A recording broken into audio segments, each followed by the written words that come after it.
right. A little bit of dashboard time. Straighten you out. Well, coincidence, psychic, or spiritual. Again, could be might very well be a big coincidence. Very well could be. I don't know. Well, I'll tell you, been doing some soul searching, or the Lord's been showing me things about myself, and I've always thought that I lived a pretty spotless life, for the most part. Not saintly life, but nothing really skeletons in my closet that I can think of, except, and the Lord just showed me this, and I've mentioned it, that when I was an adolescent, I deeply regret going out and killing birds and hunting, with my rifle, BB gun or 22, sometimes a shotgun, just hunting for sport, not for food. And I'm ashamed of that. I mean, I'm not a vegan or anything. I don't have anything against hunting, but I was a kid, and I was killing these birds, anything that moved, really. And I've asked for forgiveness for that off and on throughout the years. Try to understand it, because I outgrew it. Actually, very suddenly, I realized around age 15 what I was doing was very wrong and was transgressing the Lord. I believe He spoke to me, and that's in a story I made a few years ago called something like Death of the Great White Hunter, Mr. Kincaid. I talk about that. I called myself Kincaid when I was a kid. When I go out hunting, it's just a big game to me. Kincaid was a fictional character on Gilligan's Island, where this guy comes ashore on Gilligan's Island, and he's like this Australian-looking dude with a high-power rifle, and he wanted to hunt big game, and he wanted to hunt Gilligan, and I thought that was really funny at the time, and I still do a little bit. But I'm ashamed of that. Why did I do these things? Because I wouldn't kill any animals at all, reptiles, anything, just for sport, entertainment, sport. It's the same thing. I don't understand it, but I think a lot of adolescents, boys, do. St. Francis of Assisi apparently did as well. I don't know to what extent. Any rate, it may be tied into this or not, what I'm going to talk about. I'm on my way to work. Usually we're buried in snow, but I'm digressing as usual. This may be tied into it, but today, a friend of mine from that time period, my best friend, childhood friend, a guy named Guy. Guy and I were good friends, and he used to go out hunting with me, doing this stuff. We were both kids together for a while, and I was wondering about him just a few days ago, I haven't thought about him. It's been about 50 years, 45, 50 years since I've seen the guy. Really, nothing personal. We stayed friends, but we just drifted apart like people do, and got on with our lives. And so I really hadn't thought about him at all. No offense, and I'm sure he hadn't thought about me much either. That's, nothing bad. But I did think about him. He came to mind a few days ago. And I was just wondering about him, if he's still around, how he's doing. And, I didn't reach out in any way. I haven't mentioned this to anybody. There's nothing to mention, really. But today, he got hold of me. He reached out to me on Facebook. Said he was trying to find me, see how I was doing. What do you think of that?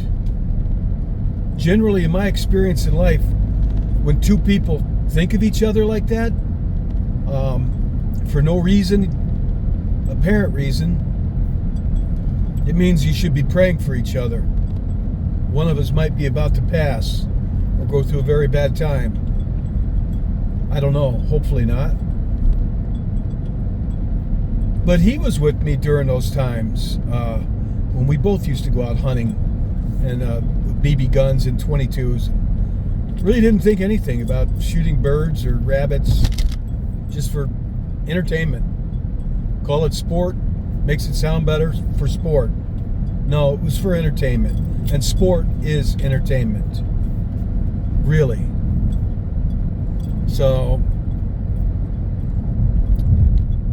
what do you think of that? I think it's like this one I made recently about Jen and Gary Rossington from Leonard Skinner. That was a coincidence, something psychic. And some of you wrote some pretty good answers. I thank you all.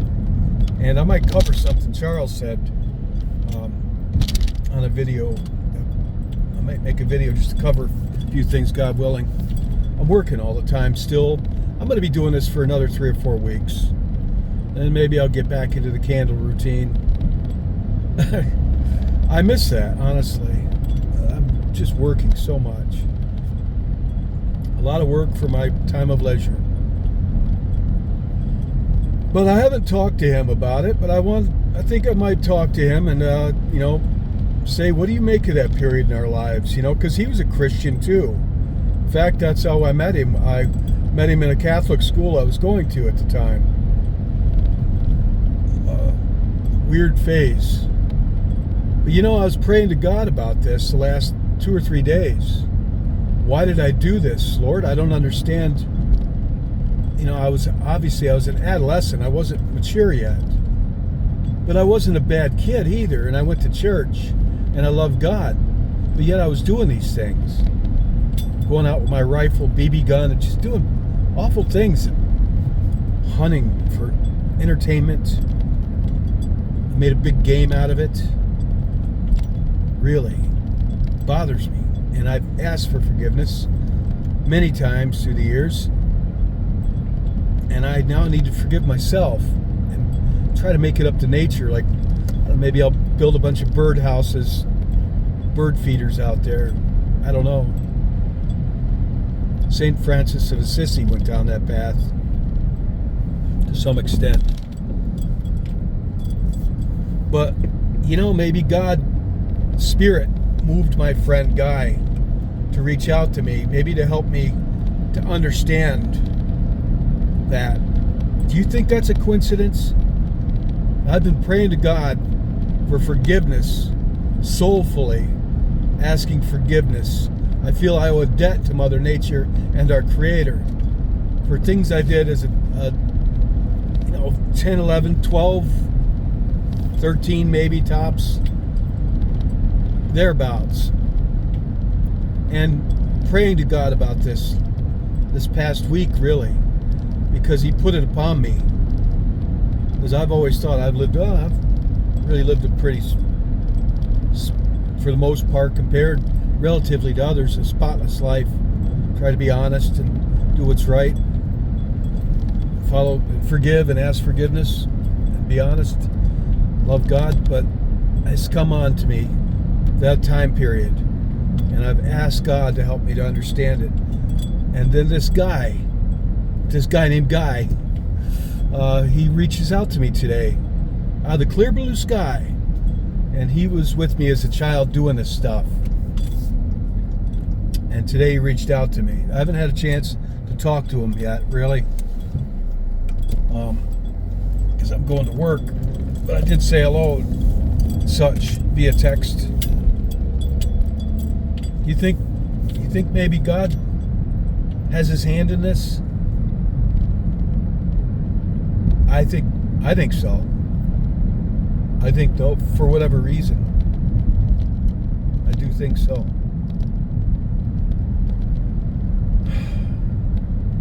God, man, He's our teacher. He takes us if you let Him and trust Him.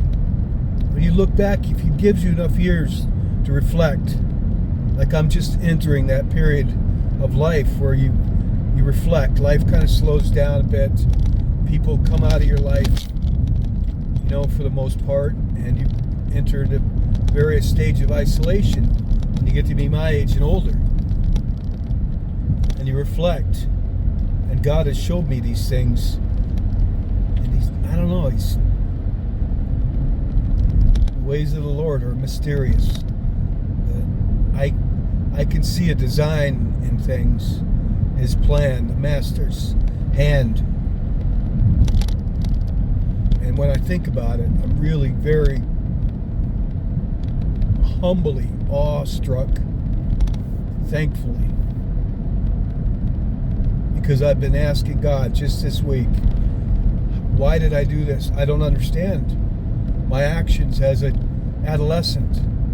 And this guy that was with me during that time reaches out to me to see how I'm doing after about 45 or 50 years of no contact.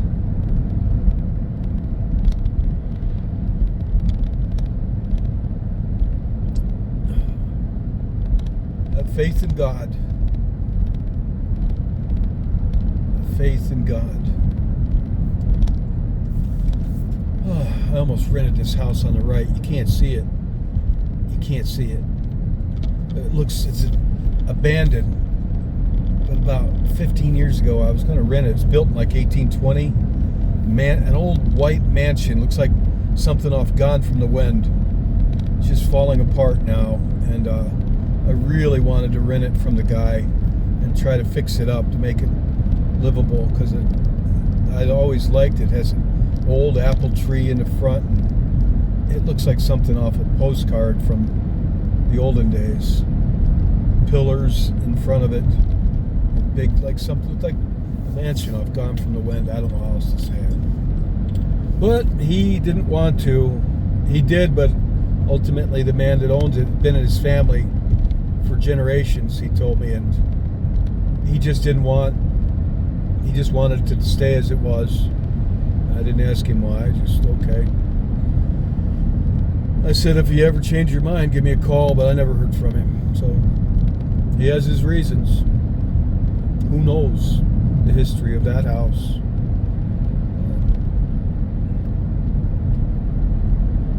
Well, I think that's all.